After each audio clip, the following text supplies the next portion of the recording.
没错，你没听错，小米空调保修10年。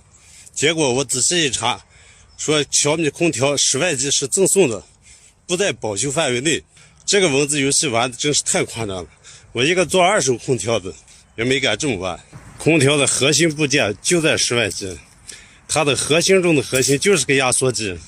然后你整个室外机不保修，那你只保修室内机外就是个壳子。